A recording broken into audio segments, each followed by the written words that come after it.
So originally my testimony was going to be like 3 to 4 sentences until I listened to my shepherd's testimony, who said that writing her testimony gave her some time to reflect, and I decided that I desperately needed to do that. Hi, my name is Jeon. I'm a sophomore at Memorial High in Zion 1, and I've been attending church my whole entire life. As a kid, I had a strong connection with God, and in 2nd grade, I moved to Houston and was introduced to a new concept called house church, where I would meet some of my closest friends and would build an even stronger relationship with God. However, this would all change once middle school began. Throughout middle school, I entered a major depressive episode and began to separate myself from God. As I went further and further away from God, I began to feel a void in me, which I ended up trying to fill with earthly things. It started with gluttony with food and drinks, to an addiction to video games, to indulging in lust, to self-harm, and eventually suicidal thoughts and attempts, which would plague my middle school career. In 8th grade, I was introduced to youth house church, and I'm going to be completely honest, I didn't like it very much. It was filled with a lot of people that I had no prior interactions with, and I ended up distancing myself, which in hindsight I really regret.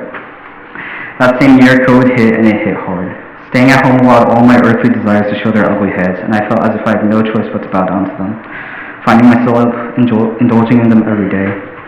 Slowly, I began to stop attending live streams and house church. About a month after I stopped, I was feeling really lonely. It was on a Saturday night, and I remembered house church was starting because I found myself clicking the Zoom button due to my loneliness. Once in the call, I felt a comforting warmth that would bring me back week after week.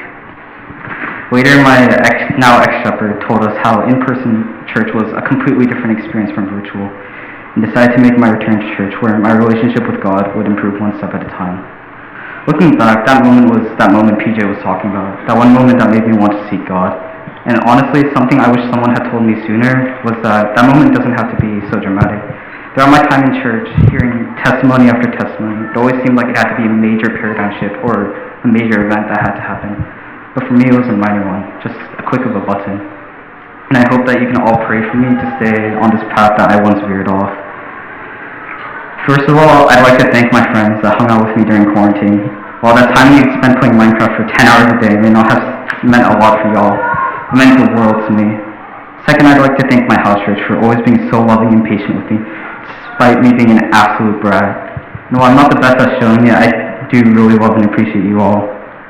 Lastly, I'd like to thank my parents for so many things that I can never summarize in a 5-hour testimony, let alone a 3-minute one. Sorry for the rambling, and thank you for listening.